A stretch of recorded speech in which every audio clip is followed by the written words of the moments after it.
Assalamualaikum warahmatullahi wabarakatuh. Bismillahirrahmanirrahim. Nahmaduka ya ghafuru ya syakuru. Mashalli wa sallim barik ala sayyidina maulana Muhammadin wa ala alihi wa sahbihi asma'in nama ba'du. Kula niki cerita ibadah sing ringan-ringan mawon. Tapi dadekne mlebu swarga. Amin. Terus kula badhe cerita siji mazhab Hasan Sadzili. Terus Hasan Sadzili niku thariqah sing dianut Gus Wafi. Kula nggih beberapa kali dapat ijazah saking Mbah Mun, saking bapak kula. Di antaranipun nggih pesen teng Gus Wafi, sebagian lewat kula ziarah teng Baruzak nggih. Baruzak Termas. Abdul Hasan As-Sadzili nu nate pas teng dalem ditamoni pemuda. Pemuda niku ngrutu. Di kampung kami banyak maksiat, di kampung kami banyak kesalahan. Niku sepundi? Jawab Abdul Hasan As-Sadzili niku ringan. Sing jelas mboten sragen. Contohnya mboten sragen. Sajane nggih persis, tapi umum niku dereng ngeten sragen. Kok tenggen kula kathah maksiat ngeten-ngeten. Jawab Abdul Hasan As-Sadzili enteng ngoten. Man ahabba alla yu'sawaha fi ardi alla yu'sawahu fi ardi faqad ahabba alla tadhharu maghfiratu wa alla tadhharu syafa'atuhu sallallahu alaihi wasallam.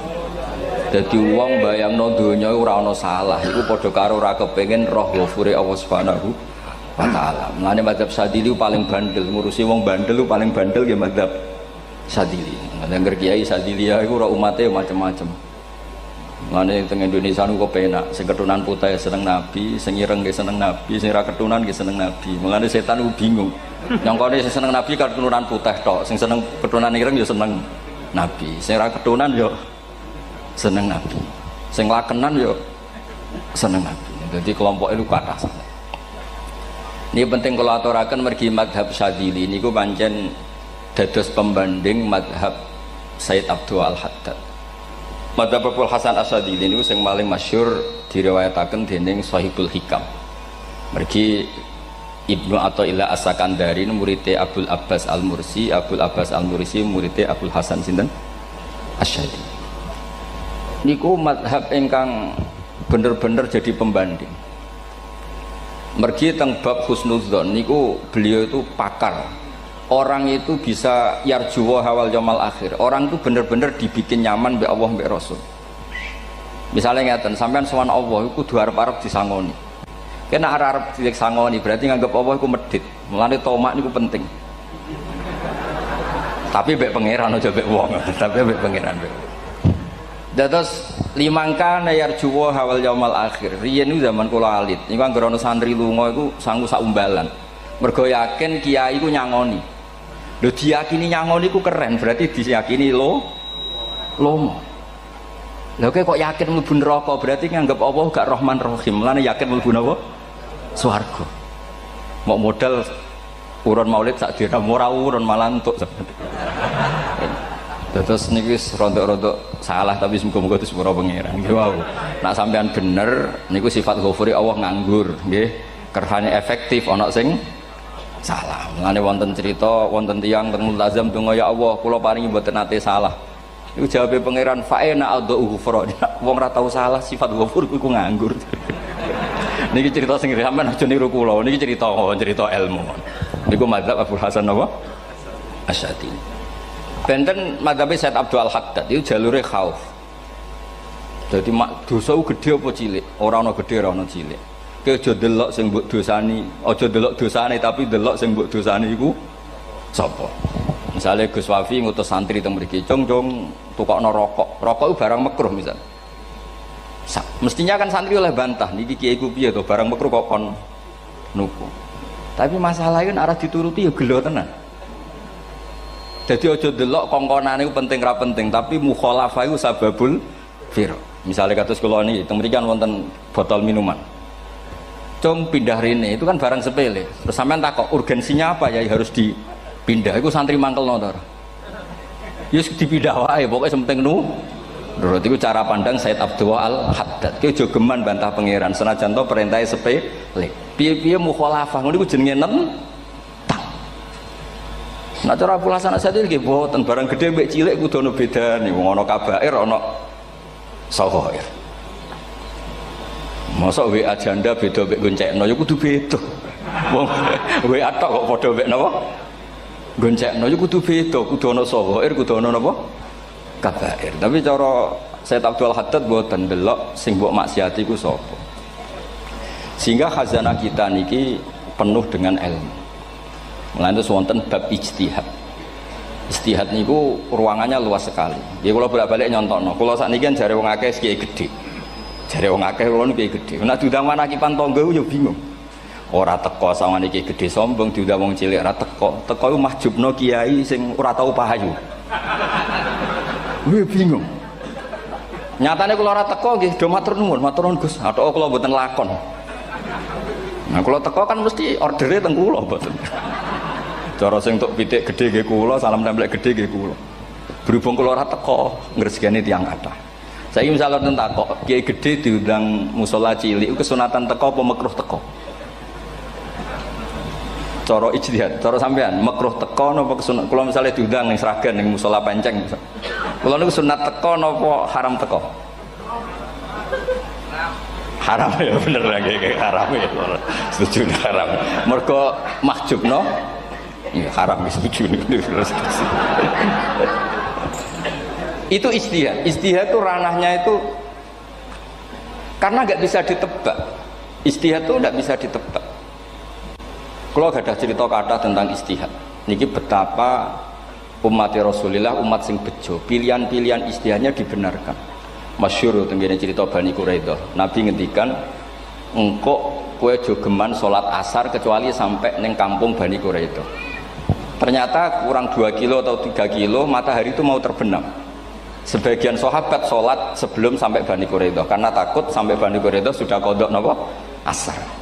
Sebagian tetap sholat di Bani Quraidah meskipun sudah kodok asar. Ketika lapor Nabi semuanya dibenarkan. Semenjak itu ada pintu sing darani pintu nopo ijtihad.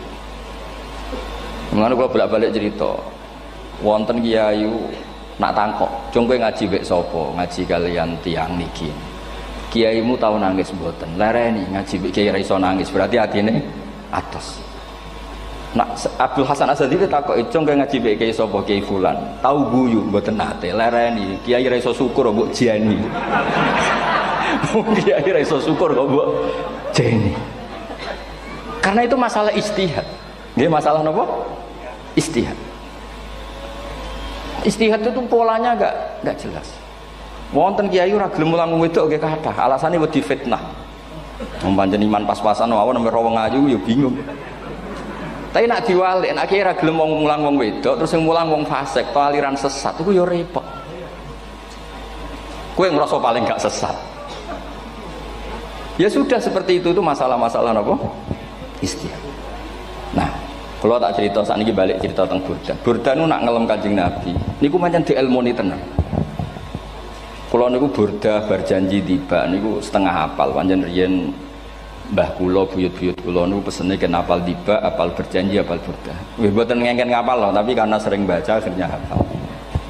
Kalau beri beberapa contoh, ngelem niku nak mboten diilmoni itu kualitasnya ada bagus. Tapi kalau diilmoni itu kualitasnya bagus. Kalau beri contoh begini. Saya itu kalau pidato atau khutbah atau ngaji, apalah terserah istilah jenengan atau ceramah.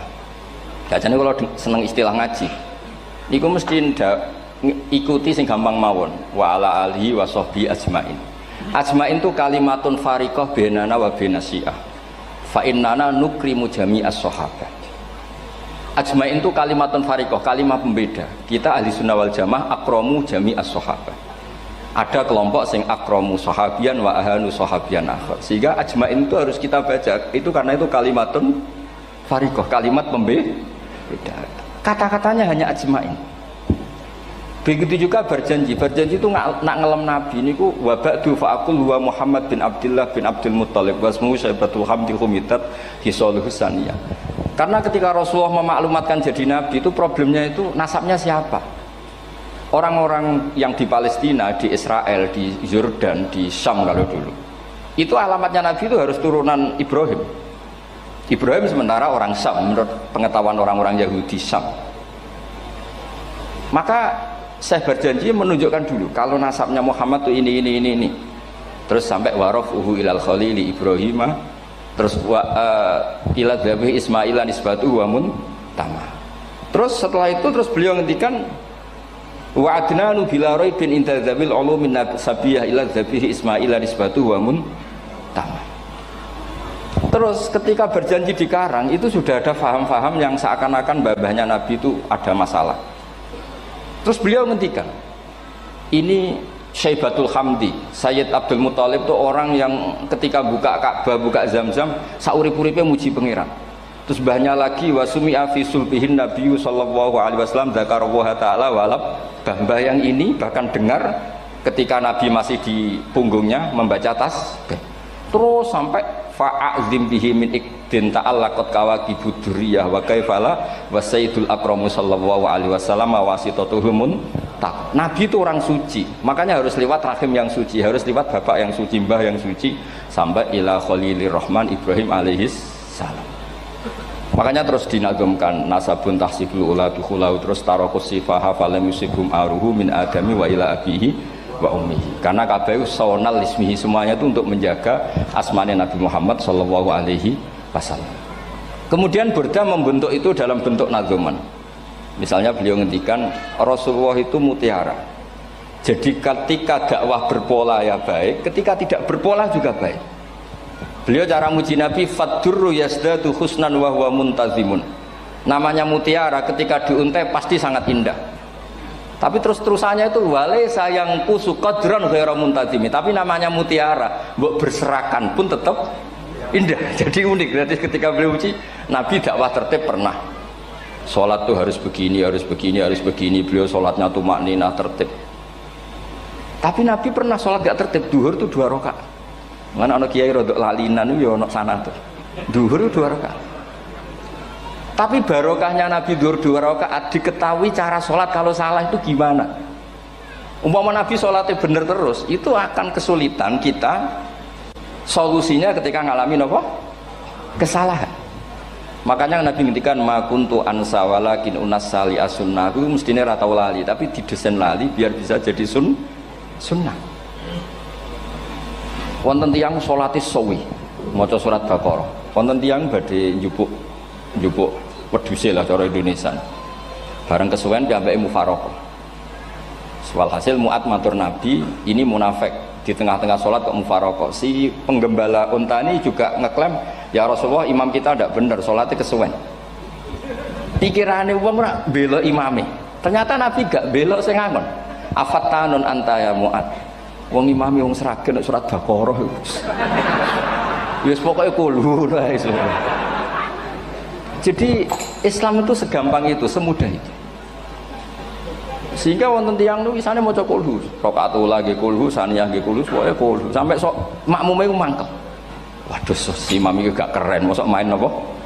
Kulhu. Dilaporno, ya Rasulullah ini imam yang kau tugaskan di kampung kami niku amen maca kulhu mau. Ditimbali be Nabi, kenapa kamu baca kulhu terus? Li'annaha sifatullah, karena itu sifatnya Allah. Maka saya senang mengulang-ulang sifatnya. Terus kata Nabi, saya barusan dikasih wahyu Allah bahwa Allah mencintai kamu karena kamu mencintai surat kulhu. Nah ini ijazah yang seragam ini ku maaf. Nanti maca timbang maca idza samsu kuwirat bulet nang tengah. Jajal ampun tak tes sakniki. Kiai paling pinter teng seragam kan maca idza samsu kuwirat di depan umum. Mungkin nak dhewean roh tapi nang ngarepe Habib doa ngarepe Gus Wafi meriang nak muntir. Wadah ngoten niku kula ndek kanca niku imame level desa bareng imami teng kecamatan salat Id. Mersiapno surat tabarokalladzi biyadil mulk. Suwengi diapalo lanyah sampai ambeke hafid. Niku nyatane yo malah klirune fatal, malah lali ra maca Fatihah. Saking semangate ben ketok imam keren maca surat napa? Tabar. Jadi yo ribet. Terus kula suwun seneng Nabi niku kados senenge para ulama. Niku nak nyipati Nabi niku gampang. Kula niki beto kitab Saraipun Burdah kalian Saraipun Barjanji. Niku kalau ngelem Nabi niku sederhana sebenarnya. Tapi itu yang mengena. Bisa ulang lagi niku sing mengena. Misalnya dawe Imam sing aran Risalah Qusyariyah. Tegene Bukhari ini cerita Bukhari. Nanti semua nabi ketika di akhirat tuh nafsi. Jadi roh prahara kiamat itu gak dinyali mau muni nafsi. Nabi ini jak kabar ngendikan ummati umat. Ketika semua nabi ku pelo wis ra iso muji pangeran, Nabi Muhammad di depan Allah tesih saged muji. Fa ahmaduhu bimahamida allamani rabbi. Ketika nabi lain sudah tidak punya nyali bilang alhamdulillah, Rasulullah masih punya nyali bilang alhamdulillah. Sehingga fa Muhammadun ahmadu min ghairi.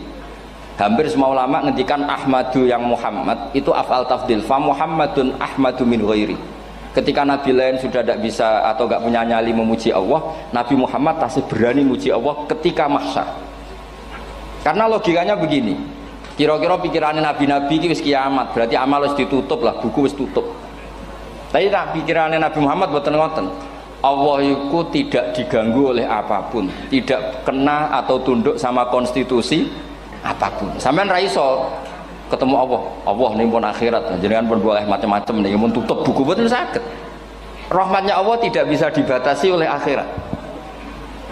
Saya ulang lagi, rahmatnya Allah tidak bisa dibatasi oleh akhirat. Makanya Nabi tetap berani mengajukan syafaat meskipun sudah finish, sudah akhirat tak sudah finish. Sehingga Nabi muji-muji Allah, akhirnya Allah ngendikan ya Muhammad irfa' ra'sak wasal tu'tah wasfa'tu syafa'. Sudah Muhammad, kamu minta apa tak kasih. Akhirnya beliau minta hak napa? Syafaat, disebut maqamam mahmud. Dan ini kula waos kitab kersane orisinil niki betapa sayangi Rasulullah sallallahu alaihi wasallam teng kita. Ketika nabi lain tidak punya nyali kecuali mikir dirinya sendiri, jadi aku punya ngendikan nafsi-nafsi, Nabi Muhammad masih gak ada nyali ngendikan apa ummati. Itu bukti bahwa nabi itu nggak pernah nggak mikir umatnya. Wala sawfa yu'tika rabbuka apa? Fatar. Ini nabi cek jawab, fa la ardo wa wahidun ummati finnar. Kalau engkau memberi saya sampai saya puas, maka saya tidak puas dan satu dari umatku masih menjadi ahli napa? Neraka.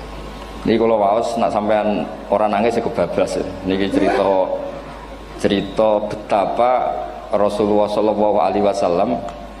Niki jarang tiang maos niki kalau waos kersane tambah mahabbat dengan Rasulullah Shallallahu Alaihi Wasallam. Dados niki kalau cerita ketika Rasulullah ketemu pangeran teng Sidratil Muntaha, niku diredaksekno burdah. Nggih, diredaksekno burdah fakhusta kulla fakharin ghaira mustarakin. Engkau mendapat kehormatan yang tidak tersaingi. Fakhusta kulla fakharin ghaira mustarakin. Jadi engkau mendapat kehormatan yang tidak akan tersaingi. Wa justa kulla maqamin ghaira mustahami. Atau fakhusta kulla maqamin ghaira mustahami. Dan engkau mendapat satu derajat yang enggak mungkin tersaingi. Mustaham itu enggak tersaingi lah. Walhasil ternyata derajat itu apa?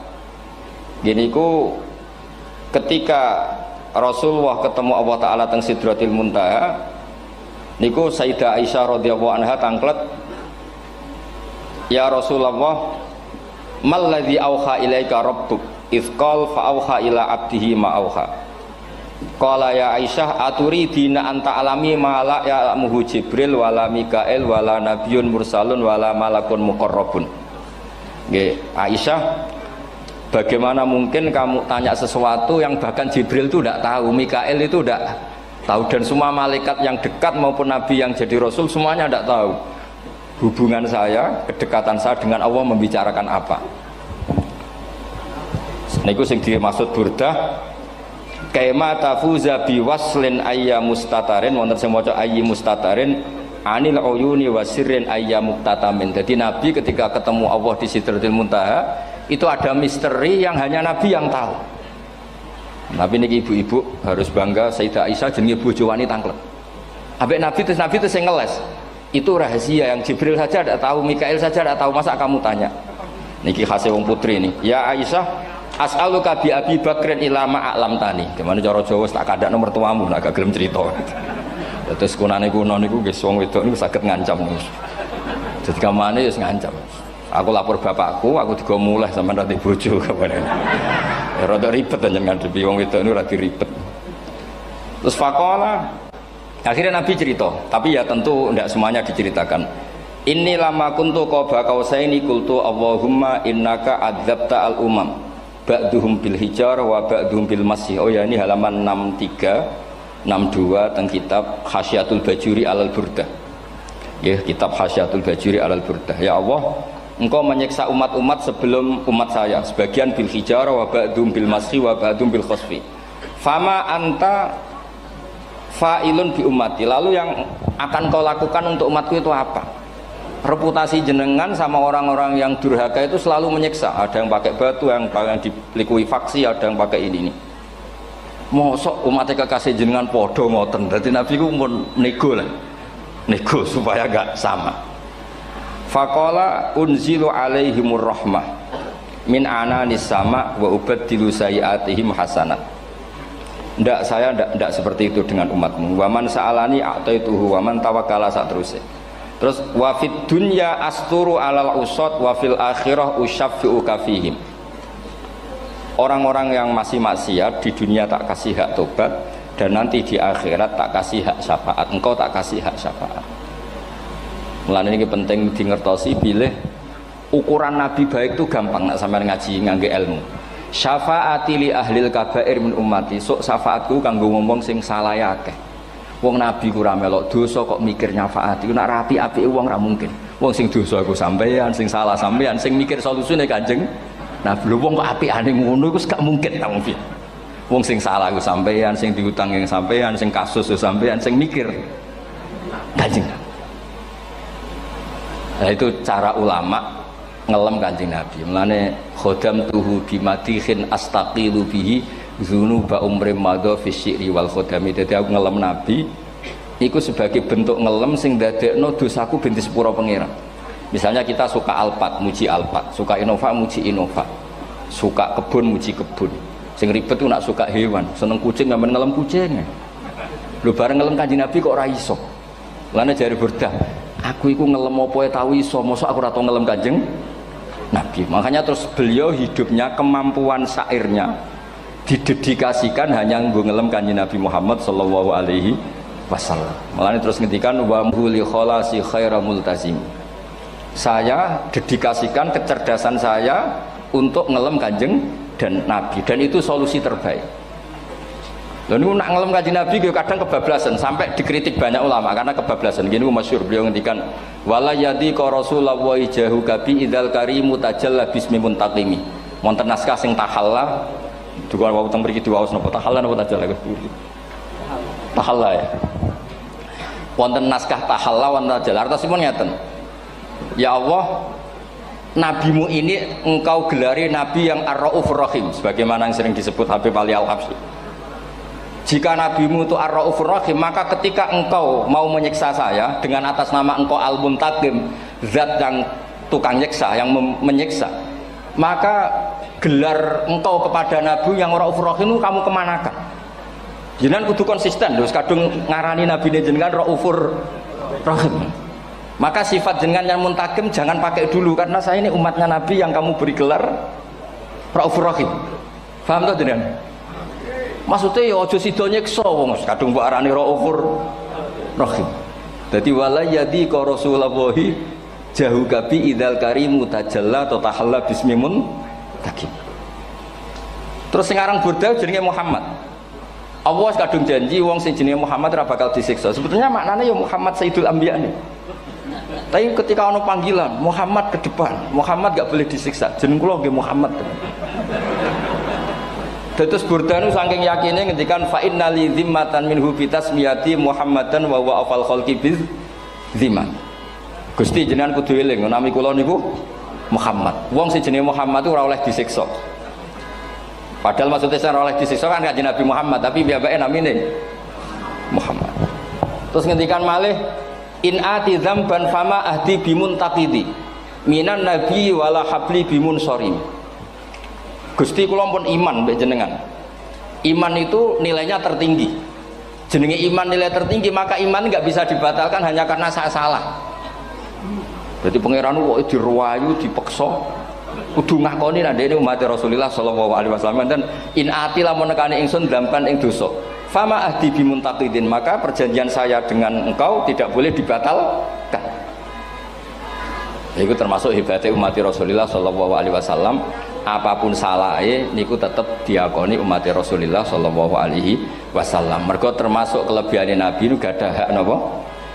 syafaat. Nggih eling-eling termasuk kelebihane Nabi uga ada hak napa? Syafaat. Meskipun kita tetap khawatir jenenge dosa ge istighfar, tapi aja dadi putus asa mergo napa in anti dzamban fama ahdi bimuntaqidi minan nabiyyi wala habli bimun sharim. Terus niku cerita-cerita madhe ulama teng Rasulullah sallallahu alaihi wasallam. Mereka milih kata-kata sing wong apik eling terus. Nggih eling terus. Wau kados wau fadurru yasdatu husnan wa huwa muntazimu wa laisa yang kusu qadron ghairu mun. Jadi dulu tuh pernah ada faham-faham sing cara zahiri hadis iku abai nabi itu seperti ini cara zahiri hadis. Tapi ahli sunnah wal jamaah terus dipendapat bapake nabi babe nabi iku min ahlil jannah. Mergo apa? Wa kaifala wa sayyidul akramu sallallahu alaihi wasallam wasitatul muntaqah. Nabi itu orang suci, pasti lewat rahim-rahim yang suci. Minal aslabi thahira ilal arhamiz zakiyatil fakhira. Itu logika yang dibangun. Sehingga terus mantep baru kayak wau mau sedibak mau berjanji kiyakan wong Islam an nabi min abihi wa ila jaddi wa ila jaddi jaddi sampai Adam niku kabeh tarokus sifaha falam yusibhum aruhu min adami wa ila abihi wa ummi. Begitu juga masalah iman. Soal misalnya ada pertanyaan ilmiah, lalu Ibrahim gimana? Karena nanya Azar itu kafir. Zaman ada Nur Rasulullah Shallallahu Alaihi Wasallam, Azar belum kafir. Setelah intikal ke Ibrahim, baru Azar kafir. Atau ada yang menjawab istilah abun di situ itu majaz. Sebetulnya Azar bukan bapak kandung, tapi apa? Paman. Selalu ada jawaban ilmiah dari ulama-ulama ahli sunnah wal jamaah. Tapi kalau pesen teng jenengan, sementing niku mau tiba berjanji nopo burdan itu ada 1-2 bait yang jenengan tahu maknanya, sehingga nanti kualitas mahabbah kita, kualitas kecintaan kita pada Rasulullah Shallallahu Alaihi Wasallam niku tambah. Misalnya ngeten, kula kan nekuni tafsir ya, ada ayat rubama yawaddul ladzina kafaru law kanu muslimin. Niku hampir semua mufassir konsensus sepakat jengben nak wong Islam mlebu neraka. Niku sampean kudu ndonga, nek mlebu neraka muga-muga jejer wong kafir sing kecangkeman. Niku dinyek. Ah jarene iman nekani mau oleh jutene neraka padha wae aku. Apa meneh misale sampean hafal Quran jejer wong sing ora hafal, jare kapit kok ora mlebu napa? Neraka. Kudu ana sing ngenyek. Mergo Allah nu tersinggung sakwise ana wong sing napa? Ngenyek. Akhirnya Allah tersinggung. Niku sing diceritakno tiba. Wa izzati wa jalali la ja'altu man akhlasa li bisyahadati kaman kadzdzababi adkhiluhumul jannata bi rahmati. Ora iso wong dekne tauhid apapun salahe wong dekne ndek tauhid ora ngarah dadi ahli neraka selawase kaya wong kafir. La ja'altu ora bakal gawe sapa ingsun man akhlasa li bisyahadah orang yang tauhidnya benar kaman kadzdzababi sebagaimana orang yang tidak bertauhid sama saya adkhiluhumul jannata bi rahmati. Padahal Allah dilapuri malaikat, malaikatnya kira diprovokatif. Malaikatnya lapure wajadnahum asrafu ala anfusihim wa wajadna amalahum minadz-dzunubi ka amsalil jibal. Jare pangeran wis timbang seputi Gusti, wanane salah tok. Reputasine salah tok. Zira annahum yasyaduna alla ilaha illallah wa anna muhammadar.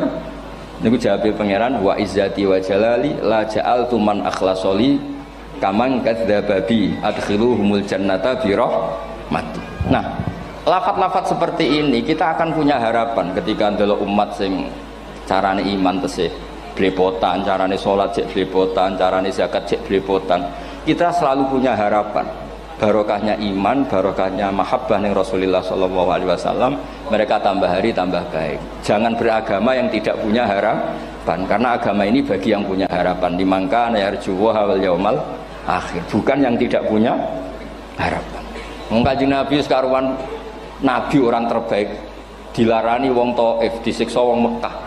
Niku malaikat usul kula siksane ya Rasulullah karena mereka menghina kekasih Allah. Mereka ada iman. Nabi masih punya harapan. Mungkin mereka ada iman. Tapi asallah ayyukhrija bal arju ayyukhrijawah min aslabihim may ya'budu wa la yusyriku bihi syai'an. Bapak orang iman, aku cek di harapan anak putune iman. Dan sedekah Rasulullah sallallahu alaihi wasallam. Saniki kata bapak era poso, anaknya melok TPQ, bareng poso juk gendong, akhirnya bapak izin melok poso. Bapaknya maca Quran ra tau, bapaknya nekani wisuda anaknya hafid. Mana bapaknya serah kena dibentuk, ya arep-arep napa? Anaknya. Nah anaknya ra kena dibentuk ya arep-arep putune nganti Imam Mahdi turun nang ngoten mawon. Pokoke agama niki limangka nayarjuwa wal yaumal akhir. Terus kula suwun sak napa madzhab Abdul Hasan Asyadzali. Nggih pancen madzhab niku kathah, tapi kula suwun agama teng zaman akhir dawuh Mbah Mun kudu kathah rojae. Nggih mergi walladzina amanu asyaddu hubbal lillah. Dawuh Imam Ghazali ar-roja yuqaddam alal khauf. Mergo roja dadekno mahabbah. Orang yang punya harapan itu lebih mudah mahabbah.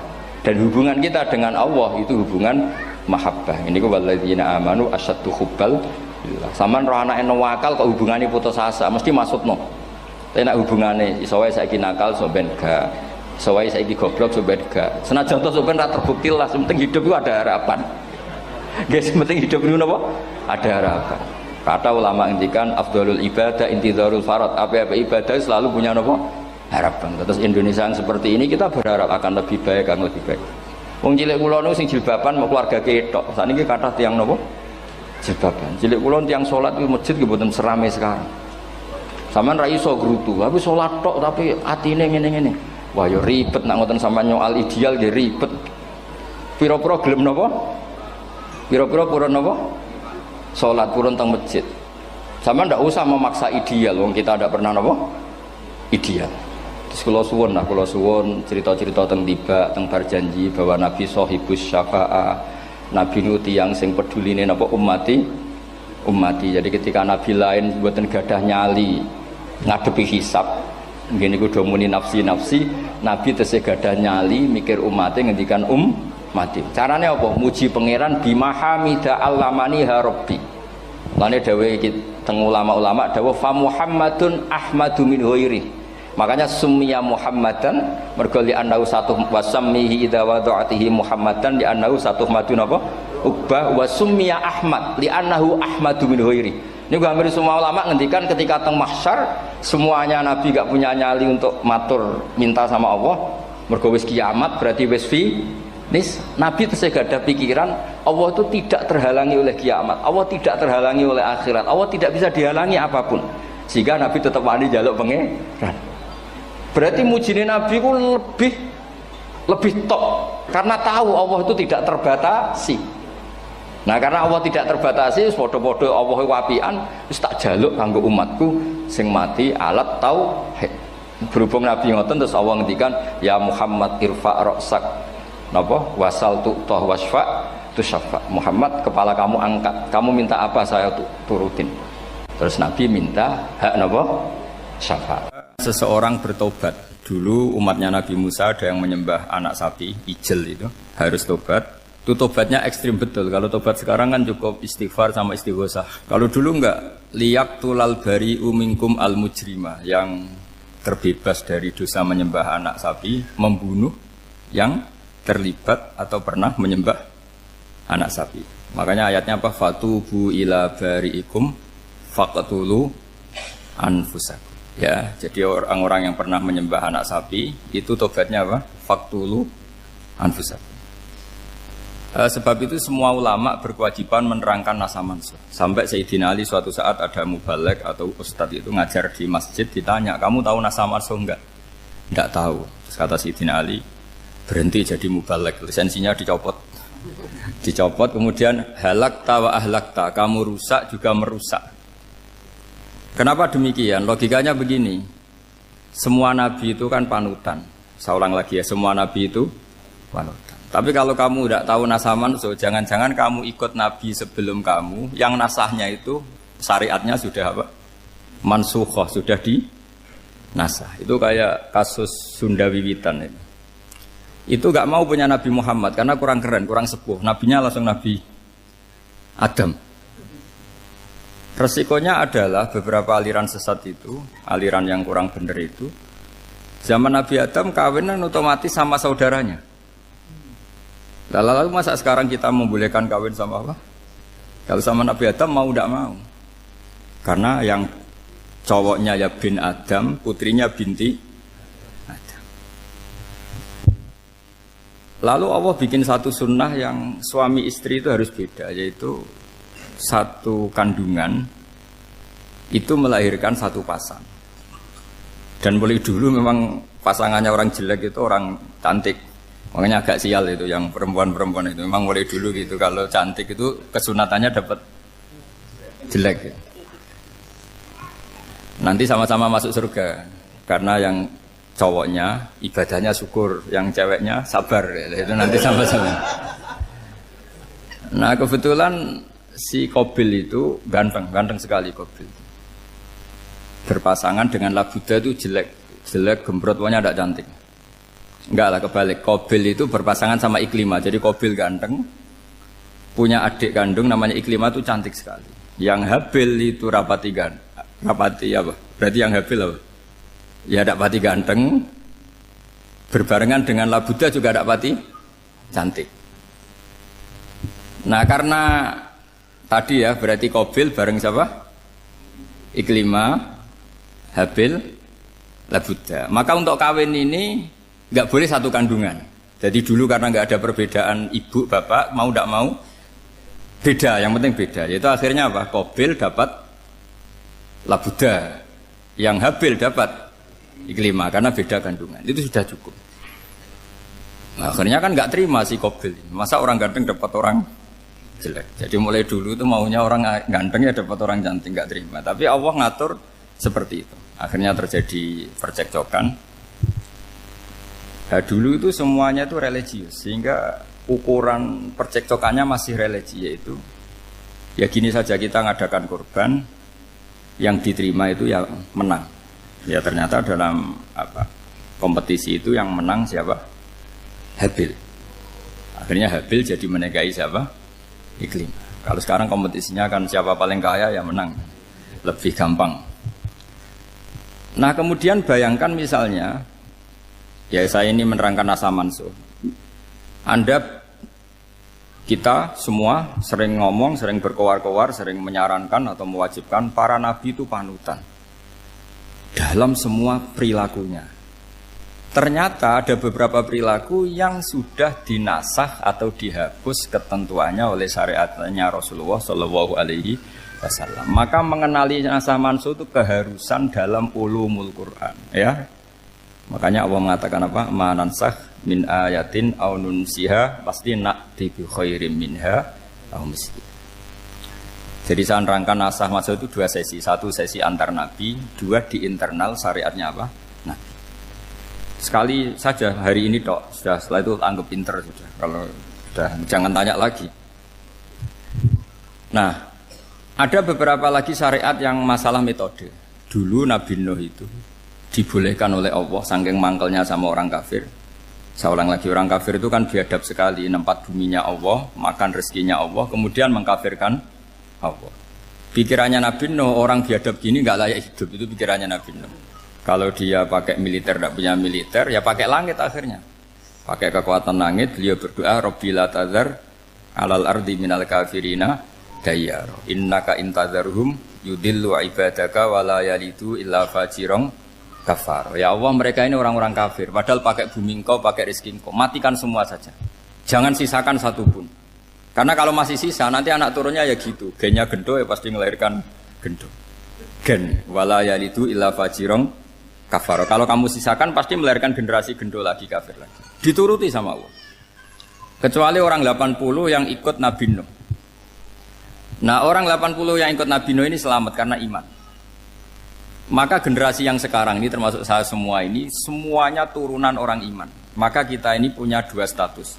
Satu, Allah kadang manggil kita ya Bani Adam, karena faktanya kita turunan Nabi apa? Adam. Panggilan kedua adalah Zurriyataman Hamalna Ma'nu. Orang-orang sekarang itu pasti turunan orang yang ikut perahunya Nabi Nuh. Jadi nasab kita ini sudah steril. Sudah tidak ada nasab lewat kafir. Karena yang kafir sudah habis. Semua orang sekarang itu turunan Nabi Nuh. Yaitu disebut apa? Zurriyataman Hamalna Ma'nu. Yaitu sekitar orang 80. Nah, oleh Allah Subhanahu wa taala syariat seperti ini pernah dituruti. Yaitu akhirnya mereka mati semua kecuali orang 80 yang mukmin. Tapi uniknya Allah apa? Era Rasulullah Shallallahu Alaihi Wasallam, Nabi kita Nabi Muhammad itu diutus rahmatan lil alamin. Ketika Nabi didustakan, diusir, disakiti, malaikat gunung, beberapa malaikat, sing ahli adab spesial eksekutor lah, kira-kira gitu. Muhammad Kamu bilang saja ke saya, kalau kamu ingin orang-orang Mekah Abu Jahal CS, saya hancurkan. Tapi apa kata Nabi? Saya berharap kalau mereka belum iman, anak cucunya iman. Karena bagaimanapun sperma ya atau calon bayi atau calon keturunan itu kan ada fi aslabir rijal atau fi zuhurir rijal. Jadi kalau dalam ilmu agama itu gen manusia itu disimpan di zuhurir rijal di punggung lelaki. Nanti dipindah ke arhamin nisa. Logikanya gini. Ini dengerin ya. Logikanya gini, misalnya Abu Jahal. Abu Jahal itu di situ ada orang namanya Ikrimah. Itu anaknya Abu Jahal. Itu orang mukmin. Akhirnya ya jadi orang alim. Abu Lahab itu di rahimnya di punggungnya ada perempuan namanya Darroh. Akhirnya juga orang mukminah. Saya berikan contoh. Khalid bin Walid itu anaknya Walid. Walid itu musuh besarnya Rasulullah. Tapi di punggungnya ada orang bernama Khalid. Ini dengerin. Nah di punggung ini kira-kira Allah sudah tahu apa belum? Jawabannya sudah tahu.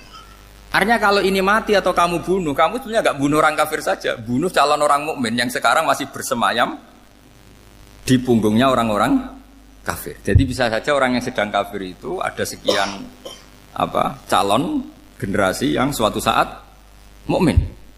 Itu syariat yang diajarkan ke Rasulullah SAW. Karena kasofnya Nabi, kasof itu satu kondisi di mana seorang Nabi itu dipertontonkan sesuatu yang nggak kelihatan. Itu dalam bahasa Arab kasof atau mukasyafa. Nabi dipertontonkan ternyata banyak orang kafir yang di punggungnya itu ada calon generasi mukmin atau muslim. Akhirnya Nabi nggak berani. Jangan bunuh.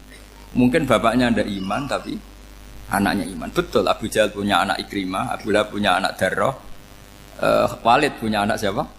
Khalid. Itu mirip seperti kita, bapak era sholat, anak ETPK sholat, akhirnya bapak katut sholat.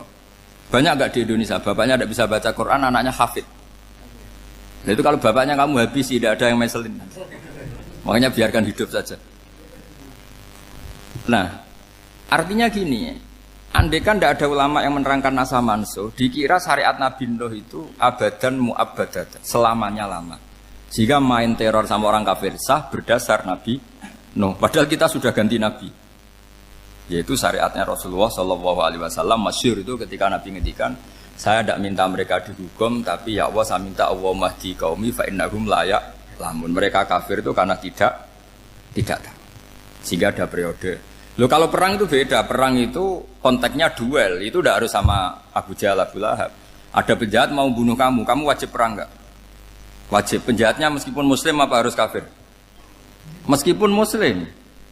Maka kata ulama fikih sebetulnya perang duel itu bukan syariat muslim sama kafir tok. Masih muslim sama muslim, misalnya ada orang mau merkosa istri kamu, terus dia pamit gini, saya muslim loh, beri hak loh. Enggak bisa. Saya penjahat loh, muslim. Jadi kamu enggak boleh merangin saya, ngelawan saya kan muslim. Enggak bisa, tetap harus dilawan. Makanya kata ulama-ulama fikih, pertarungan sama musuh itu tidak harus sama orang kafir. Orang muslim pun yang mengganggu kehormatan kita, misalnya mau merkosa istri Anda, itu harus dilawan. Makanya Nabi ngendikan mangkutila duna mali fahuwa syahid, mangkutila duna harimi fahuwa syahid. Orang yang mati karena membela kehormatan keluarganya atau hartanya, maka dia mati syahid. Dan penjahat yang mati ini muhaddarun damu, diabaikan sehingga enggak kena kisos, membunuhnya enggak kena. Misalnya ada penjahat mau bunuh kamu duel, menang. Kamu enggak kena kisos karena ini muhaddarun damu, diabaikan kehormatannya. Padahal dia muslim, apa? Muslim. Ini perlu. Jadi ini mengaji ini agak jelimet tapi gampang. Kan kalau paham enggak paham selesai, jadi enggak baca selesai itu. Sehingga kalau enggak ada nasa mansuh, maka orang selalu berpikir, pokoknya yang penting ikut Nabi. Lah itu bahayanya kalau Anda tidak tahu detail, jangan-jangan syariat yang kamu ikuti itu syariat yang sudah berstatus mansukhoh, telah dicabut. Dan itu banyak. Makanya kata Sayyidina Ali ketika ada orang ngajar gak tahu nasa mansuh, halakta wa ahlakta, kamu rusak dan merusak orang lain. Seperti tadi pernah ada kawin itu satu turunan, yaitu era Nabi Adam. Masa kita sekarang kawin sama satu turunan, kan gak mungkin. Ya kan, pernah ada membumi hanguskan orang kafir, yaitu syariatnya Nabi Nuh. Itu dihapus oleh syariatnya Nabi Ibrahim dulu. Yaitu Nabi Ibrahim menghentikan apa? Faman tabi'ani fa innahu minni wa man asani fa innaka ghafurur rahim. Ya, kalau orang ikut saya ya Allah ya pasti golongan saya. Kalau yang masih maksiat, masih balelo, saya berharap engkau ampuni. Akhirnya banyak orang kafir tobat. Coba era Rasulullah itu semua orang kafir Mekah itu kafir. Nabi belum wafat. Itu sudah ada 114.000 mukmin semua. Jadi Nabi menangi mayoritas orang menjadi mukmin dari mayoritas kafir. Yaitu disebut wara'aitan nasa yadkhuluna fi dinillahi afwaja. Andai kan Nabi Muhammad pakai syariatnya Nabi Nuh, bisa enggak mengislamkan orang sebanyak itu? Enggak bisa kan? Maka ini penting mengenali nasab mansur. Jadi periode cara wong Jawa maksud no tuntas. Robila tadar itu, pasot tuntas itu, menghabisi itu habis. Di periode Nabi siapa? Nuh, syariat itu sudah enggak dipakai lagi. Yang dipakai apa? Faman tabi'ani fa innahu minni wa man asani fa innaka ghafurur rahim. Lah Nabi Muhammad ini Nabi yang kena khitab anit tabi' millata Ibrahim hanifah. Jadi masternya Nabi Muhammad itu mentornya Nabi Ibrahim. Sehingga syariatnya ya faman tabi'ani fa innahu minni wa man asani fa innaka ghafurur rahim. Tidak syariat rabbila tadzar alal ardi minal kafirina daya. Jelas ya. Jadi mengenali nasa manso itu penting sekali karena kalau enggak Anda halakta wa ahlakta, kamu merusak diri kamu sendiri juga merusak orang lain karena menfatwakan hukum yang sebetulnya sudah berstatus mansukh hanya berdasar itu kan syariatnya nabi-nabi dulu. Syariat yang apa? Syariat yang nggak pernah terhapus hanya satu, usuluddin, yaitu tauhid, itu sama. Tapi kalau syariat itu beda-beda, atau furu'iyah itu beda-beda. Yaitu tadi saya beri contoh, era Nabi dulu kalau ada pakaian najis, dipotong, dibuang. Era Nabi Muhammad dicuci. Orang kafir dihabisi oleh langit. Era Nabi Muhammad nggak boleh, bahkan didoakan Allahumma hdi qaumi fa innahum la ya'lamun. Di Qur'annya apa? Wa in ahadum minal musyrikin astajaraka fa'jirhu hatta yasma'a kalam Allah tsumma ablighu ma'mana. Jadi kalau ada orang kafir enggak boleh main dihabisin, mereka beri peluang untuk mengkaji kitab Allah. Hatta yasma'a kalam Allah. Kalau mereka sudah berpeluang ngaji, harus tsumma ablighu ma'mana, harus dijamin keamanan. Ya, karena apa? Dzalika bi annahum qaumul la ya'lamun. Bagaimanapun mereka memang karena tidak tahu. Nah, kenapa tidak tahu? Karena tadi mereka tertutup oleh kultur yang beratus-ratus tahun. Mbah-mbahnya mereka menyembah batu, menyembah berhala. Ya tahunya itu ya Tuhan. Bagaimana Anda bisa menjelaskan sesuatu yang sudah beratus-ratus tahun kan tidak gampang. Maka ada periode dimaklumi. Apa? Kalau era sampean kan, mosok waktu disembah saking gobloknya orang. Kamu lahir kan sudah nyembah Allah, tidak nyembah batu. Bayangkan kalau kamu jadi mereka. Wong perut kamu saja disuruh makan pizza sakit kok, karena saking lamanya makan sambal kan gitu. Kamu bilang perempuan Indonesia saja cantik kok, saking lamanya jadi orang Indonesia. Padahal orang Indonesia tanyakan orang Eropa, cantiknya di mana? Kamu lahir di Afrika, bilang orang Afrika itu cantik, tanyakan orang Eropa, cantiknya di mana? Hitam gitu kok. Jadi orang itu pasti terkooptasi oleh sekelilingnya. Orang Afrika akan bilang wanita Afrika itu cantik. Coba tanyakan orang Eropa, cantik apa enggak? Belas. Orang Eropa yang kulitnya gitu kata orang Eropa indah, kata sampean koyok anaknya kebo katanya kulitnya. Jadi orang itu akan terkooptasi oleh sekelilingnya. Bayangkan kalau semua orang nyembah berhala terus kamu tidak, alasan kamu apa? Bahkan menentang mayoritas. Dan itu berat. Maka dimaklumi oleh Allah, dzalika bi annahum qaumul la ya'lamun fi manah panyeruah. Nah, pemakluman ini yang mulai sekarang terkikis. Orang main pukul saja enggak mau ngaji. Enggak mau ngaji Quran secara kafah. Jadi fatwanya Islam kafah tapi ngajinya Quran enggak kafah. Ngambil 1-2 potongan ayat dipakai dalil. Jadi Islamnya inginnya kafah tapi ngajinya Quran enggak. Kalau kafah ya hafal 30 juz itu. Kalau mau ya, kalau mau kafah ya hafal berapa? 30 juz. Makanya saya sering bilang, saya sering dinasihati orang karena belum tahu saya ini hafal Quran. Bapak harusnya Islam itu kafah. Kata saya ya dimulai dari konsep Islam itu kafah dulu, apa ya hafal Quran secara kafah. Jadi ini penting saya utarakan. Bahaya sekali orang mengenali Islam tanpa mengenali nasah mansukh. Karena beberapa syariat Nabi sebelum kita itu berstatus mansukh. Terus contoh berikutnya, ini naskah mansukh antar Nabi apa khusus internal Nabi? Antar Nabi aja nggak selesai nih sampai subuh aja nggak selesai. Contoh yang paling keren mungkin cowok semua senang. Nabi Dawud dulu istrinya berapa? 99. Nah itu kalau masih halal itu kan berarti jenengan tuh punya istri berapa? Wah itu kan ngeri betul. Punya satu aja repotnya gitu apalagi berapa? Punya 99. Terus kamu bilang gini, ini kan syariatnya Nabi Dawud, Nabi kan bisa diikuti. Pernah ada periode di mana seperti itu boleh. Jadi makanya mau tidak mau ngenali naskah mansukh itu harus. Kalau enggak ya kamu masih berkeyakinan boleh beristri berapa? Nah ini penting saya utarakan. Makanya Sayyidina Ali itu kalau ngetes calon mubaligh, kira-kira kalau Kemenak dulu inginnya apa? Sertifikasi apa? Mubaligh. Itu tanyanya gitu. Ta'rifun an-nassa wal mansukh, kamu apa tahu naskah mansukh? La. Jawabnya Sayyidina Ali, halak tahu ahlak tahu. Kamu orang yang rusak. Karena tadi takutnya ada syariat yang sudah mansukh dipakai. Itu tadi misalnya kita ini tidak umatnya Nabi Nuh, tapi pakai syariat Robbila tadar alal ardi minal kafirina. Terus ketiga begini, misteri manusia itu. Dan ini kita tidak pernah tahu sampai kiamat, tapi ini ilmu harus kita diskusikan. Misalnya saya ini namanya Bahauddin. Saya sekarang hidup sampai 2019 sekarang. Kan hanya Allah yang tahu berapa turunan saya sampai kiamat dan statusnya kayak apa. Donald Trump juga gitu. Donald Trump itu sekarang kafir, tapi kita tidak pernah tahu nanti turunan keberapa ada yang Muslim. Lah turunan yang calon Muslim ini diletakkan di mana kita tidak tahu. Yang jelas kalau kamu bunuh itu katut itu. Artinya gini, logika membiarkan orang kafir itu ya ada logikanya. Gitu. Logika membunuh karena mereka mau membunuh kita ya ada logika fikihnya, karena kalau kita ada membunuh dibunuh. Makanya semuanya hukum ini terus bergantung al hukmu yaduru ma'ilatihi wujudan wad. Di sini terus dipertemukan. Makanya semua nabi itu kalau yang namanya membunuh pasti pas perang saja, karena ini kondisi yang memang pilihannya hanya dua, kalau nggak dibunuh ya membunuh. Ada duel lah. Maka ini butuh kajian fikih dan orang nggak boleh subjektif dalam hal ini. Saya ulang lagi, tidak boleh subjektif. Karena tadi, orang yang kamu katakan sekarang misalnya Zaid, kamu itu bodoh sekali. Kenapa bodoh? Nggak hafal Quran, nggak pernah kuliah, nggak pernah ngaji. Ternyata Zaid ini bersemayam calon anak yang alim alama hafal Quran. Namanya Umar, tapi masih jadi sperma. Suatu saat Zaid itu punya anak alim alama. Kan banyak orang nggak bisa baca Quran punya anak hafid. Banyak nggak di Indonesia? Banyak nggak petani yang punya anak dekan?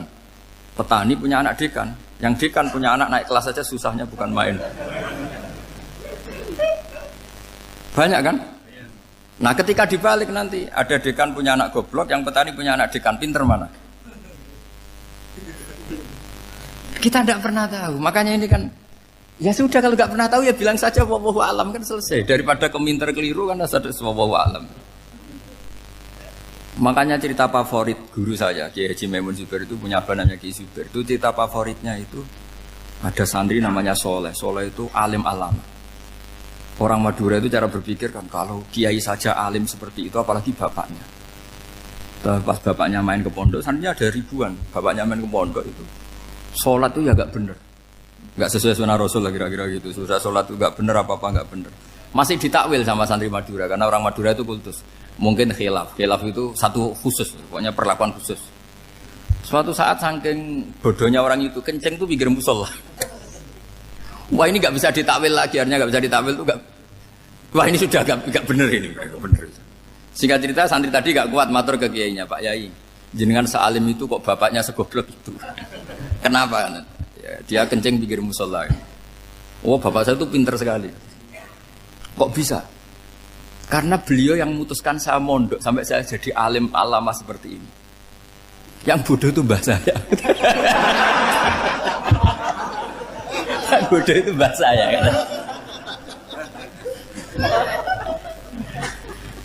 Artinya gini, sekarang misalnya Anda dekan atau Anda rektor atau Anda profesor atau Anda kiai top mubalek kondang. Anda mau balik kondang terus punya anak, gobloknya bukan main. Atau apalagi anaknya ketangkep KPK. Yang satu anaknya orang bodoh jadi dekan. Kalau kompetisi ini pinter mana coba? Ada ahli metodologi tapi anaknya itu terlibat narkoba. Yang ini petani utun, anaknya dekan. Kira-kira kalau dikompetisikan pinter mana? Anaknya pinter petani tadi gitu. Yang ketika petani kamu vonis bodoh gitu. Tapi siapa tahu kalau ini menyimpan calon. Paham ya? Kita tidak pernah tahu. Makanya Quran selalu ngajari dalam ilmu sosial itu wa in adri la'allahu fitnatul lakum wa mata'un ila. Dalam ilmu sosial itu kita harus jawab tidak tahu. Karena mudah. Makanya saya tadi pagi ngaji di direktorat saya bilang, saya pernah diprotes orang, Gus kamu udah jelas 01 apa 02. Ya saya jawab gitu. Manusia itu makhluk yang paling gak jelas gitu. Sekarang soleh suatu saat bisa saja gak soleh. Yang sedang gak soleh suatu saat soleh. Sesuatu yang mungkin rubah kok kamu fanatik itu gimana? Nalarnya itu gimana? Coba kita tahu dulu Wahsy itu pembunuh Hamzah, akhirnya mati mukmin ya enggak? Padahal orang yang sangat dibenci Rasulullah karena membunuh Sayyid siapa? Hamzah. Sa'labah yang tukang itikaf di masjid akhirnya su'ul khatimah. Kita tidak pernah. Nah kalau nggak pernah tahu ya tidak usah terlalu fanatik, biasa saja. Kayak jenengan seneng saya itu ya saya tidak tahu sampai kapan ya. Saya seneng sampean sampai kapan ya tidak tahu. Kayak suami istri itu. Pas nikah harmonis bulan madu sampai kapan bertanya. Yang jelas paling awet itu pasangan jelek itu pasti nggak awet. Makanya jadi guyonan. Pasangan itu jangan baik-baik gak awet. Kalau jelek itu awet. Ternyata maksudnya cantik sama ganteng. Itu suatu saat pasti jadi jelek. Yang jelek sama jelek pasti jelek terus. Makanya jadi guyonan. Kalau pasangan jelek itu awet katanya. Tapi kalau pasangan baik, ternyata baik wajahnya itu pasti gak awet. Suatu saat pasti jelek. Tapi yang jelek awet. Karena mulai dulu ya jelek sampai gitu. Awet jeleknya maksudnya bukan. Ya jelas ya. Jadi saya mohon sekali ini ilmu. Sampai ndak urusan ini bukan urusan cocok ndak cocok tapi ilmu. Ilmu harus kita dengar bahwa syariatnya para nabi itu yang sifatnya furu'iyah, tidak usuliyah, tidak tauhid itu potensi rubah. Sehingga mengkaji nasah mansuh itu satu keharusan seorang ulama.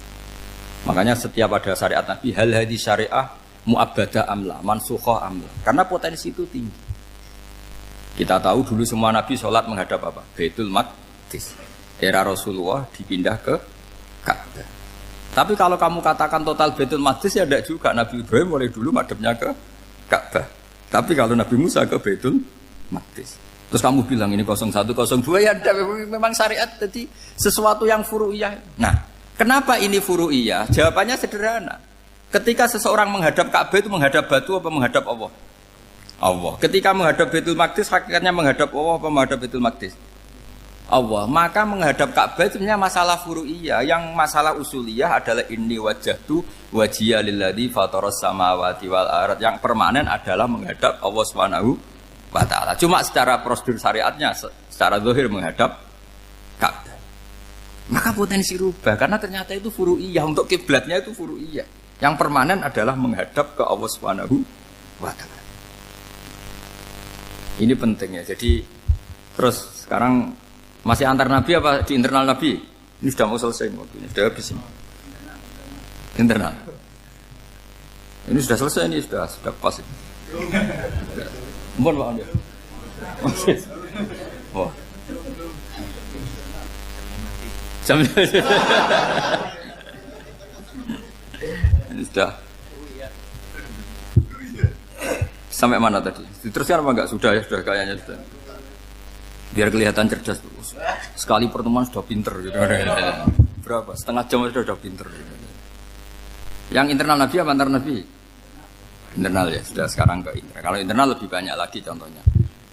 Yang masyhur tentu masalah Baitul Maqdis. Dulu Rasulullah pernah sholat menghadap Baitul Maqdis 16 bulan. Berapa? 16 bulan, kila 17. Pokoknya khilafnya hanya 16 dan 17. Kalau ada bilang 10 bulan berarti gak pernah ngaji khilafnya. Karena khilafnya itu hanya 17 sama 16. Akhirnya sama Allah diminta disuruh menghadap ke Ka'bah. Saya ulang lagi, itu tetap masalah antar nabi sebetulnya. Begini. Makom itu kalau dalam bahasa Arab bukan kuburan. Kalau di Indonesia kan makomnya Sunan Bonang itu kan kuburan. Kalau makom dalam bahasa Arab itu sesuatu yang pernah dipakai singgah, itu namanya apa? Makom. Lalu Rasulullah itu pertama di Medina itu madhep Baitul Maqdis itu 16 bulan. Orang Yahudi senangnya bukan main. Sampai mereka bilang gini, Muhammad tuh gaya-gaya nantok punya agama baru, tapi kiblatnya ikut kita. Baguslah anak itu katanya, masih tahu diri katanya. Bagus katanya itu masih tahu diri. Jadi senangnya bukan main orang Yahudi. Karena kiblatnya Muhammad sama dengan mereka. Ya tentu mereka jangkar Muhammad, bukan Sayyidina Muhammad atau Rasul Muhammad, karena mereka masih gak iman. Nabi itu ya agak tersiksa karena beliau secara gen turunan Nabi Ibrahim dan kiblatnya Ibrahim itu Ka'bah. Agak tersiksa tapi sami'na wa ata'na tetap madhab ke Baitul Maqdis berapa? 16 bulan. Suatu saat Nabi Muhammad itu disuruh madhab Ka'bah. Ini dengerin. Akhirnya madhab ke Ka'bah. Apa yang terjadi? Orang Yahudi komentar gini, Muhammad itu gimana? Dia di perantauan, rindu sama keluarganya. Terus rindunya itu diaplikasikan jadi perilaku agama. Jadi dia madhab Ka'bah dianggap kangen. Kayak saya kan orang Rembang. Rembang itu apanya Jogja? Timurnya apanya? Enggak, Jakarta itu mana Jakarta itu? Barat sana ya. Ibaratnya saya orang Jakarta, terus merantau di Jogja. Dulu kiblatnya itu menghadap ke timur. Terus ketika madhab ke barat, kata sampean, wah itu padunya kangen apa? Keluarga. Juga kurang ajar orang Yahudi. Jadi orang Yahudi itu memang paling pinter bully. Makanya kalau sampean tukang bully itu ya agak-agak, ya enggak. Saya tidak ngomong agak ya, pokoknya agak-agak. Ya. Pinter bully orang Yahudi. Makanya nggak ada orang debat sepinter orang Yahudi. Yang bisa ngalahkan hanya Tuhan itu. Orang Yahudi yang bisa ngalahkan hanya Tuhan. Lalu Sayyidina Ali orang paling terkenal cerdas. Itu kalau sama orang Yahudi itu pusing. Karena ya, apa logikanya itu? Saya beri sekian contoh. Ada orang Yahudi tanya gini, Muhammad, kalau kambing mati itu yang bunuh siapa? Ya Allah, mati langsung itu. Agama kamu itu aneh, Mak. Yang langsung sentuhan Allah haram, tapi yang lewat tangan-tangan jahil manusia malah halal. Harusnya itu yang halal kan orisinil, langsung Allah yang mundur. Jadi utaknya itu aneh, dari cara berpikir itu aneh. Nah cara sampean nak halal pangan kue, tapi Nabi kan nggak boleh bertutur kata kasar gitu. Kalau yang jadi Nabi saya untalan ngono kan gitu. Tapi Nabi kan nggak boleh kasar. Jadi Nabi itu problem karena nggak boleh apa? Kasar. Kalau kita kan gampang, wis nak halal untalan kan selesai apa? Tapi Nabi nggak boleh kasar gitu. Jadi enak jadi nggak Nabi, ya sampean itu kan enak. Mau keliru ya pantas, mau apa saja pantas. Karena kan nggak panutan. Kalau Nabi nggak bisa. Meluruskan kebenaran itu harus tetap sesuai akhlak. Ya jadi agak kerepotan. Makanya punya Umar alhamdulillah ada yang nggak perlu aturan itu. Jadi enak. Jadi ya itu memang aturannya harus itu. Coba Nabi itu perang tapi nggak boleh bunuh. Kayak apa susahnya? Beliau jadi sasaran tembak tapi nggak boleh bunuh. Kalau sahabat kan enak, duel, relax, santai, bisa tarung. Kalau Nabi nggak boleh. Makanya Nabi meskipun ikut perang terus nggak ada sejarah orang yang dibunuh. Ya, hanya satu peristiwa itu pun dibaca orang kafir, ditangkis Nabi, pedangnya kembali ke dia mati. Tapi nggak ada yang Nabi. Karena Nabi kalau pembunuh nanti itu terus kayak pendekar kan, yang susah juga punya Nabi kok. Habis perang misalnya Nabi tanya, Muhammad habis perang berapa? 1000. Ya repot juga punya Nabi mantan apa?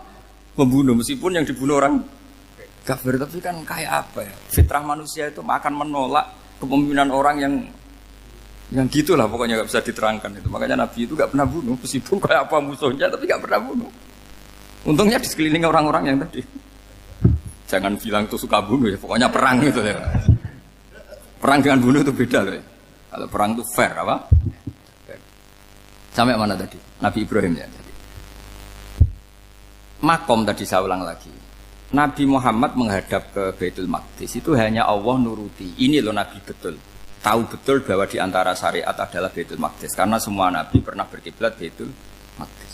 Tapi Nabi ketika menghadap ke Ka'bah, Nabi juga dibilangin sama Allah. Ini loh syariat yang benar, karena Ka'bah juga kiblat sing a'taku, lebih tua ketimbang Baitul Maqdis. Maka disebut Ka'bah Atiqah. Ilal Baitil Atiq. Kalau Quran bahasakan Ka'bah apa? Wal yatawafu bil Baitil Atiq. Atiq itu tua sekali. Ya, sudah. Ketika berstatus tua itu orang Yahudi seneng, mergo roh kelirune Muhammad. Mereka nantang, Muhammad ayo debat terbuka. Nabi rawuh. Bagaimana Anda bilang Ka'bah itu kiblat tertua? Wong Ka'bah itu pertama yang menghadap sana itu ya kamu. Semua Nabi menghadapnya ke Baitul Maqdis. Terus Nabi Muhammad mulai berargumentasi ilmiah tadi. Enggak, Ka'bah itu kiblatnya Ibrahim. Jadi Ibrahim dulu itu yang mulai dulu kiblatnya itu di Ka'bah. Terus orang itu tanya, buktinya apa? Terus dijawab, fihi ayatum bayinatum maqam Ibrahim. Ternyata di situ ada jejak kakinya Nabi Ibrahim, yaitu batu yang diinjak beliau ketika bangun Ka'bah. Itu argumentasi ilmiah. Lah barang orang Yahudi kehilangan ilmu, itu gobloknya orang Yahudi. Makanya yang bisa mengalahkan Yahudi hanya Allah Subhanahu wa taala. Luang Ibrahim saja golongan kita, pengikut kita. Ibrahim itu pengikut Yahudi. Wah, itu Nabi mulai senyum-senyum, mulai tertawa-tawa. Wih, ku goblok orang terdidik. Karena itu ibaratnya kayak kamu bilang Soekarno itu pengagum Puan Maharani. Kira-kira seperti itu. Soekarno itu pengikut Puan. Karena Yahuda itu Yahuda bin Yakub bin Ishak bin Ibrahim. Saya ulang lagi ya, nasabnya Yahudi ya Pak. Yahuda bin Yakub bin Ishak bin Ibrahim. Jadi Ibrahim itu mbah keempat dari Yahuda. Tapi karena mereka kalah debat, Ibrahim itu pengikut Yahudi. Itu sama dengan bilang apa? Soekarno itu pengikut Puan Maharani. Itu kan jadi aneh.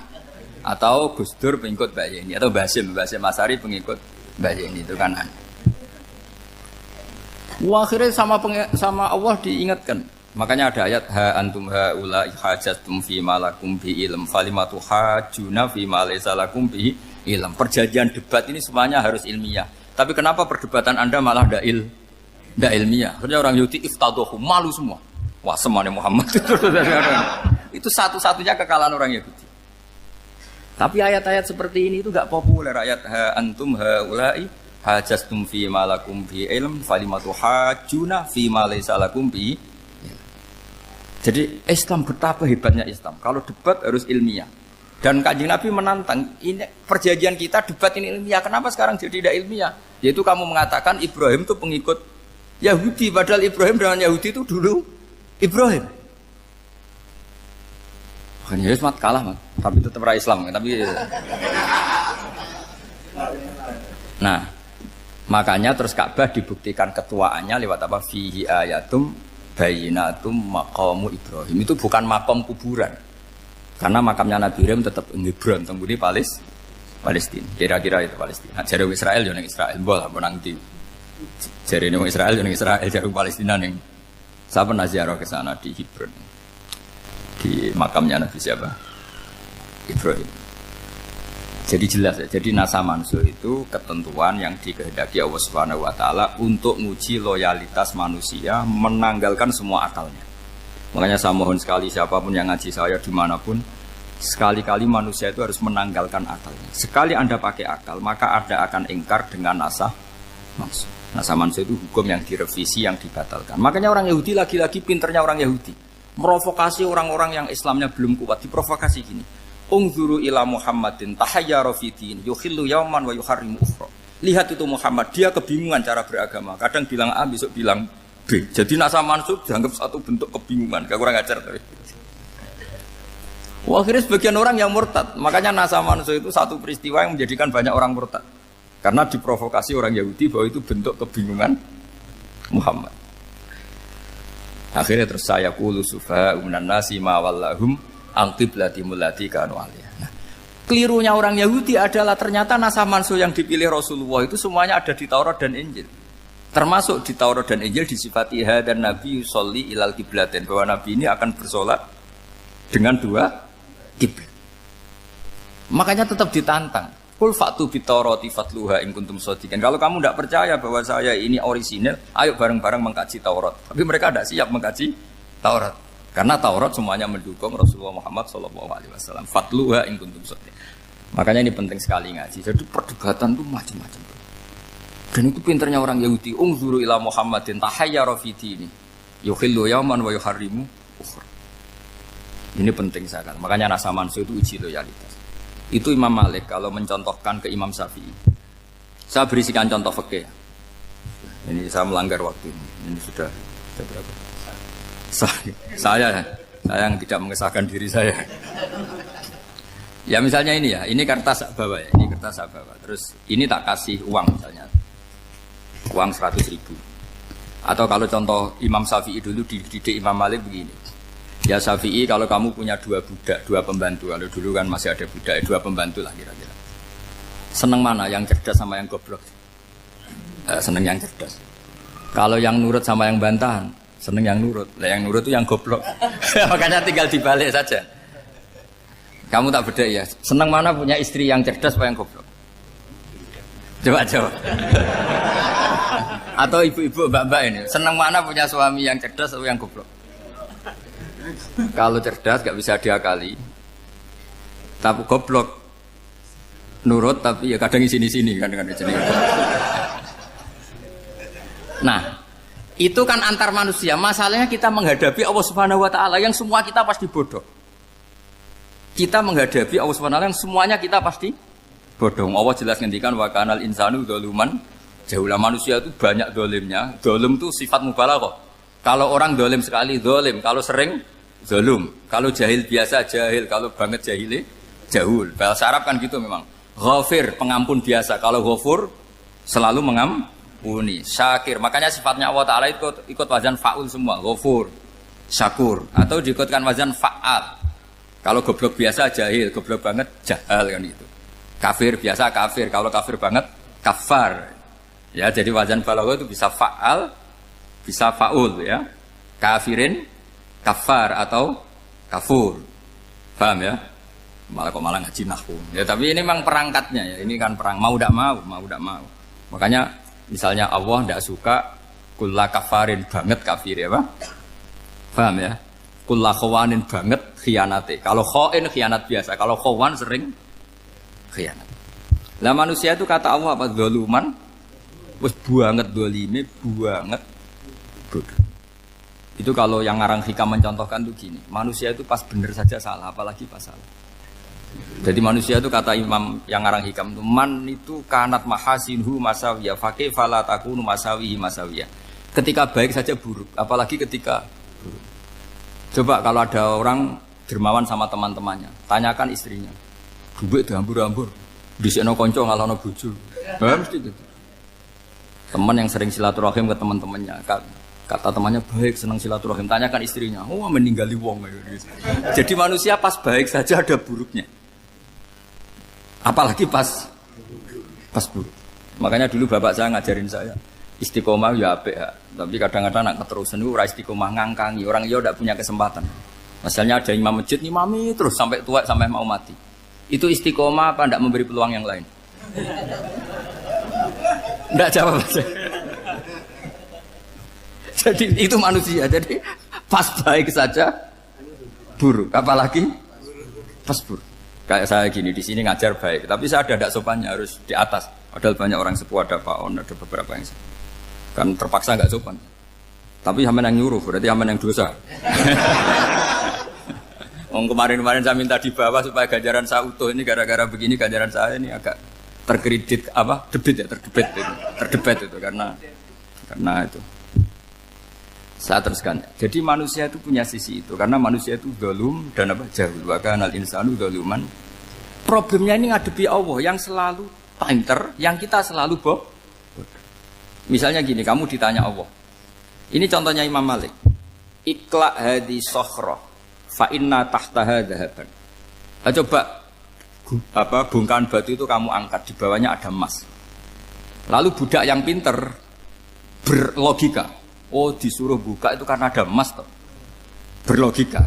Kalau budak yang goblok enggak, ya disuruh ya diangkat saja. Ada emas apa enggak karena perintah ya diangkat. Yang satu nurut karena perintah, yang satu nurut karena ada emas, ada sesuatu. Logikanya suatu saat Tuhan tuh hanya bilang gini dok, ikla hadis sokhroh, batu itu angkat.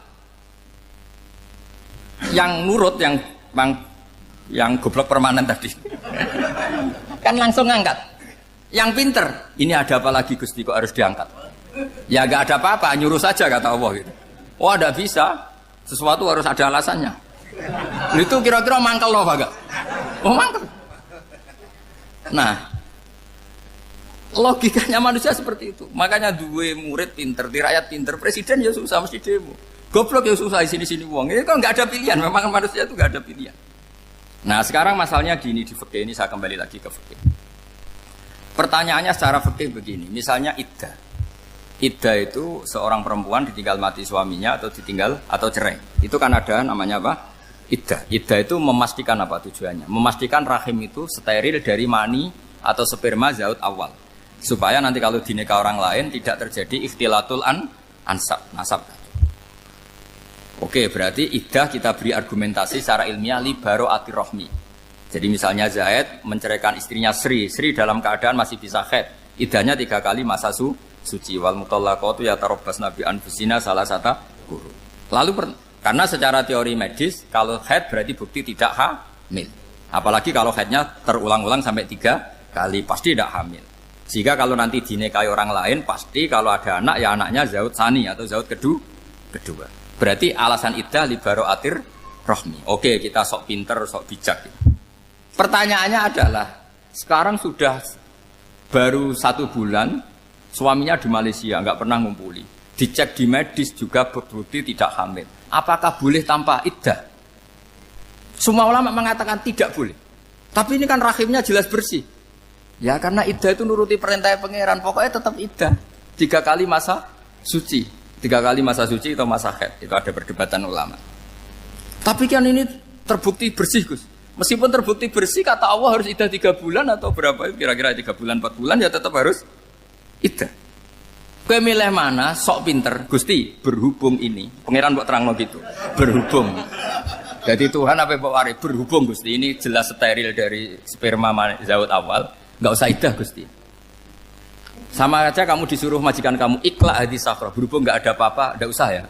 Kira-kira mangkel nonda budak yang seperti itu. Mangkel. Maka dibutuhkan kebodohan dalam beragama. Betul itu memang. Makanya Nabi itu unik, pernah bilang itu gini, aksaru ahlil jannah al-bulu, aki-aki penduduk swarga itu al-bulu, wong goblok-goblok. Maksudnya goblok yang jenis ini, bukan goblok betulan maksudnya. Maksudnya goblok jenis ini itu ya tetap pinter, tapi pinternya dibuang, pura-pura goblok demi sami'na. Jadi saya misalnya kok pinter dan goblok tadi sekaligus, pinter dan goblok. Ya bah, ikhla hadis sokhra fa inna tahta hadapan. Tak angkat karena saya tahu di bawah ada emas. Tapi di hati saya sajane ya mergo perintah. Suatu saat kok disuruh Allah ikhla hadis sokhra, perintah ya tak angkat ya sudah. Jadi ya pinter ya goblok. Saya tahu namanya perintahnya Allah pasti ada hikmahnya. Hikmahnya iddah adalah li baro'atir rohmi. Tapi hikmahnya jadi kawula adalah nurut perintah Allah, cek tahu alasannya maupun tidak. Lah di sini ada illatul hukmi untuk membangun kecerdasan, tapi ada loyalitas untuk membangun ubudi. Ya, bahwa kita ini kawula roh tetap loyal. Makanya tadi pagi saya cerita Sayyidina Umar. Sayyidina Umar kayak apa cerdasnya? Tapi tetap ubudi ya. Yaitu Rasulullah SAW sering dibully orang kafir. Muhammad tuh gaya-gaya nantok. Wong ora oleh nyembah berhala, ora oleh nyembah watu, jebule ini nyembah Hajar Aswad. Karena dilihat dari jauh kan tetap nyium Hajar Aswad. Coba kalau kamu lihat dari jauh, kamu sujud dari jauh kan kayak sujud sama batu. Makanya Sayyidina Umar karena orang kafir masih cara berpikir gitu, tiap nyium Hajar Aswad itu komentar gedumel. Alim tu annaka hajarun la tadurru wa la tanfa. Walau la anni ra'aitu Rasulullah qabbalaka ma qabbal. Aku roh nak watu, ya ramandoroti ramanfaati. Kalau saja saya tidak melihat Nabi nyium kamu, saya tidak sudi nyium kamu. Jadi tidak berdoa doa mustajab itu tidak berutuh. Karena apa? Umar tahu ini masalah secara tauhid. Kalau saya doa di depan Hajar Aswad nanti dikira syirik karena berdoa di depan batu. Tapi kalau saya tidak nyium nyulayani sunnah Rasul yaitu nyium Hajar, wis tengah-tengah nyium sambil gerutu. Itu sudah kompromi. Ya nyium tapi gerutu. Kayak apa? Makanya ya dia cerdas tapi ya goblok tadi ya cerdas. Itu uniknya Rasulullah. Jadi muji orang pintar ya sudah langit. Tapi Nabi pernah dalam satu hadis mengatakan aksaru ahlil jannah al-bulbu. Aki-aki penduduk swarga itu orang bodoh. Artinya orang bodoh itu bukan bodoh betulan. Dia meninggalkan akalnya demi loyalitas ubudiyah. Nah, untuk menutup sesi ini terakhir betul tak tutup setelah ini selesai. Untuk menutup itu bukti begini, perang Badar itu perang yang nggak mungkin dimenangkan umat Islam karena orang kafir itu 1000 dengan pasukan full dengan peralatan perang full. Rasulullah itu tahun kedua Hijriah itu pasukannya hanya 313. Itu pun pedang itu untuk orang 5 itu hanya ada pedang 1. Jadi kalau mau dibaca orang, sih Kang nyileh pedangnya aku. Itu kan nggak kebayang perang dalam keadaan seperti itu. Jadi mesti kalah, orang kok mungkin kalah, mesti.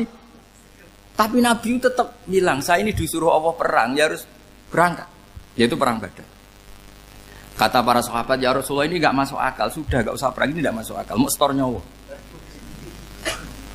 Sudah gitu dadaan, nggak ada persiapan. Lucunya apa? Sahabat itu ketika Nabi tetap berangkat. La akhrujanna walau waqti. Nabi menginginkan saya tetap berangkat meskipun sendi. Setelah Nabi berangkat sekian meter, tuh sahabat ikut semua. Kata Nabi, lah kamu kok ikut? Ya ikut saja. Kata kamu mesti kalah. Ya anggap saja setor nyawa. Demi loyalitas pada jenengan. Itu makanya nggak ada periode sebaik periode sahabat. Tapi yang gerutunya jalan. Karena gerutu ini bawaan ilmiah. Makanya kita loyal sama presiden. Tapi yang nggak cocok ya gerutunya jalan. Tapi bawaan mencintai Indonesia tetap jaga stabilitas. Itu bawaan cinta Indonesia, bukan cinta pejabatnya kadang. Gerutunya jalan. Tapi bawaan loyal sama Indonesia tetap mengaku. Bawaan loyal sama Rasulullah tetap ikut perang. Bawaan akal karena nggak masuk akal ya gerutu. Dan itu uniknya Quran itu mengapresiasi itu dan dianggap nggak masalah. Saya bacakan ayatnya. Kama akhrajaka rabbuka min baitika bil haqq wa inna fariqam minal mu'minina lakarihun yujadilunaka fil haqqi ba'dama tabayyana ka'annama yusaquna ilal mauti wa hum yanzurun. Peristiwa Badar ada peristiwa kamu itu keluar untuk perang. Sahabat kamu ngikuti, tapi mereka lakarihun, enggak senang sebetulnya. Karena enggak masuk akal. Ya gremeng tapi ya derek. Yujadilunaka fil haqq, mereka mendebat kamu dalam kebenaran. Jadi ya Rasulullah wong perang karuan kalah jenengan lakoni alasane nopo? Lah kok melok? Ya saya harus ikut jenengan Nabi. Itu unik. Kalau orang sekarang mana mau, kalau nggak masuk akal nggak mau melakukan. Coba misalnya istri kamu belajarnya dikurangi, anggap saja petualangan latihan hidup di masa lalu, nggak mau. Padahal petualangan itu hal yang indah. Petualangan itu kan hal yang indah, kan nggak mau? Oh ngirit aja alasan. Tapi lucunya kalau dijak camping bermiskin-miskin di hutan mau. Karena karpe dhewe, tapi nak suami yang ngongkon. Ayolah seminggu ini kita model miskin, anggap saja petualangan masa lalu. Enggak mau. Karena pinter, apa? Coba kalau bodoh. Ya ngono ya apa-apa Mas. Tapi resikonya nak bodoh, pas kamu sakit ya dibiarin. Karena dia melihat sakit kan biasa, namanya manusia. Makanya ini pilihannya susah, hidup itu masih susah makanya ini. Jadi uniknya Quran gitu. Quran itu membolehkan psikologi manusia. Makanya Allah ngendikan kutiba alaikumul qital wa huwa kurhul lakum. Ya saya tahu kamu tidak suka perang. Allah yang ngakui bahwa kurhul enggak apa-apa. Tapi ketidaksenangan kita harus dilawan demi mengikuti Allah dan misalnya perempuan Allah juga gitu. Wa ashiruhunna bil ma'ruf. Gauli istri kamu muamalah secara baik. Kata Allah fa in karihtumuhunna fasa antakrahu syai'a wa ja'alallahu fi khairan katsira. Mungkin ada watak yang kamu tidak suka, tapi di situ ada kebaikan. Allah ngaku yang namanya suami mesti ada watak yang enggak suka dari istrinya. Juga sebaliknya lebih banyak lagi yang suami istri kamu tidak suka watak kamu. Juga enggak suka hidung kamu, wajah kamu banyak lah yang enggak disuka. Tapi demi kestabilan negara suami istri ini, mereka loyal, justru itu bagus. Maka jagalah ilmu, juga jagalah loyalitas. Itu yang perlu saya utarakan. Jadi makanya agama ini dibangun dua. Satu kecerdasan hikmah, yaitu ya al-hukmu ya duru ma'ilati wujudan wa adalan. Tapi juga ada ubudiyah, bahwa agama ini milik Allah. Maka sami'na wa ata'na. Karena begini logikanya, saya ulang lagi masalah batu. Iqla hadis sokhro fa inna tahta hadaba. Terus saya angkat. Pembantu saya ngangkat. Dia saya gaji atas nama apa? Nurut kan? Atas nama menemukan emas apa atas nama nurut? Nurut, karena emas itu juga penemuan saya, milik saya. Ngangkat batu yang nggak ada emasnya juga atas nama nurut. Jadi rapot yang saya berikan ke pembantu saya itu tentang nurut dan tidak nurut. Saya kan tidak peduli dengan cerdas dan tidak cerdas. Itu kan tidak sesuatu yang menguntungkan saya. Nah Allah juga gitu. Kecerdasan kamu, pinter kamu itu tidak menguntungkan Allah Subhanahu wa Ta'ala. Karena Allah itu tidak butuh pinter kamu, cerdas kamu. Allah hanya butuh mental ubudiyah kamu. Makanya Allah mensifati nabinya hanya subhanalladzi asra bi abdihi, karena status tertinggi manusia adalah sifat Makanya ya Tuhan nafsul mutmainnah irji'i ila rabbiki radhiyatam mardiyah fadkhuli fi ibadi. Berstatuslah sebagai hamba baru wadkhuli jannah. Nah, kalau kamu berstatus hamba ya harus baik, enggak usah kakek bantah. Coba kalau kamu rasional, ya Allah kenapa bikin surga nanti-nanti? Engkau kan bikin sekarang, ngapain repot-repot nanti? Jadi kacau semua agama. Makanya yang perlu didahulukan adalah status ya Tuhan nafsul mutmainnah irji'i ila rabbiki radhiyatam mardiyah fadkhuli fi ibadi. Masuklah berstatus sebagai hamba saya. Khasnya hamba tadi ya cerdas karena semua yang diperintahkan Allah pasti ada hikmahnya. Tapi kecerdasan ini kadang kita tinggalkan demi loyalitas ubudiyah. Terus ngoten mawon kula ngapunten ingkang kathah mugi-mugi niki barokah. Wassalamualaikum warahmatullahi wabarakatuh.